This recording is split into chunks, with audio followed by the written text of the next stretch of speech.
But it gives me a great delight to introduce one more frontier book, still unknown. One day it'll be, I think it'll be very well known in the whole world. Bill Gade, Billgaed, and he's written a book called Rope Hypothesis, available free. You can take a printout. I've taken a printout, and this is the first page.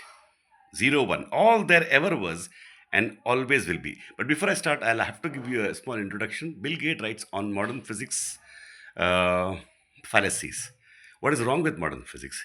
Set formulations, how modern physics makes mathematics reality. He proves it's not true.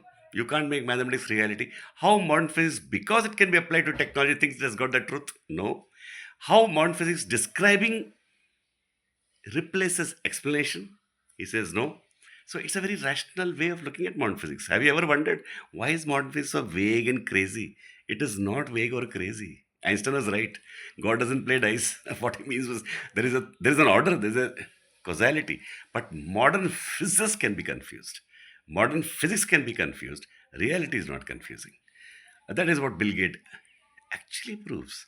You don't have to agree to this rope hypothesis, but to a good extent, you will agree if you read him carefully, at least of the negative aspect of his presentation, that modern physics, mathematics is completely. I mean, to say that reality is mathematical, even a child will say that's false. And to just give description and say no need for explanation, we don't know why wave and particle both are there. No, no, that doesn't satisfy a curious mind, right? So now I'll read the first paragraph, first page.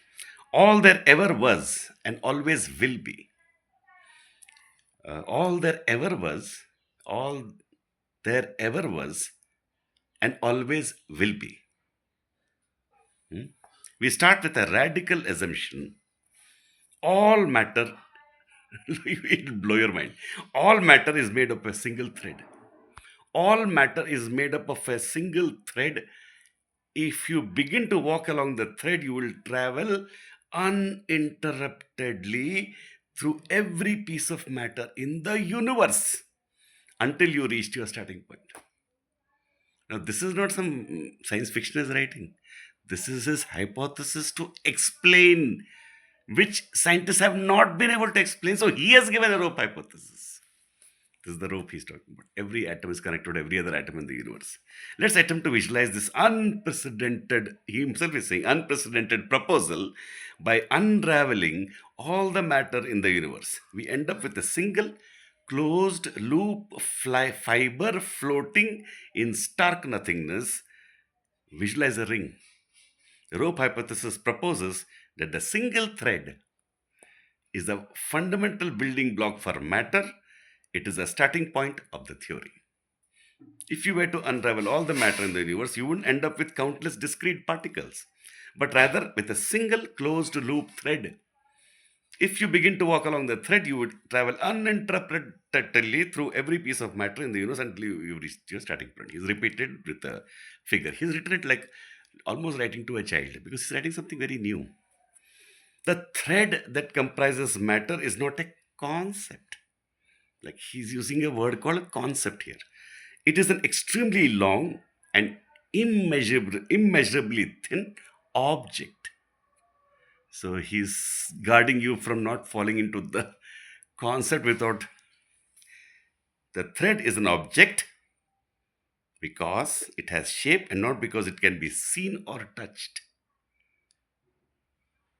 The thread is an object, not because it has a shape, not because it can be seen or touched. It explains seeing and touching or data of physics. I'm adding here. This is the first page. It is very enticing, but don't worry. If you read this, even if you don't agree at all with Bill Gates, one thing you will get what modern physicists are telling. That is what I'm trying to say again and again and again. It's a very important point. When you're discussing an issue, don't go to the answers. First, you know the questions. What are the issues here? So he has said all this. This doesn't mean now, yeah, now you go everybody and say, I got the rope hypothesis. No. You read the whole book, then you read modern physics, then you find your own conclusions. You have everything on the table. Bill Gates is not telling you to have faith, right? He's giving you a book. You have to read it carefully. Of course, I'm telling an obvious point, but as an educator, it's very important for me to stress that point because you have to read firsthand. How many people in the world are discussing without reading at all? Leave alone first hand. Then how many people are discussing so many things in the world without having read up properly? And how many people finally are there in the world who don't read comprehensively, integratively, holistically? You have to read everything, right? When you're talking about something. That is the point. And that's why I'm making these videos to introduce you to close the gap between you and the great. So this is again a frontier book. We have three frontier books. One is Bill Gates in modern physics. One is George Reisman in political economy. One is Michael Newbury in art. You don't have to take on faith. They'll bring in all their wisdom and knowledge in a frontier way in 2026. And I don't know, take you to a leap to the future.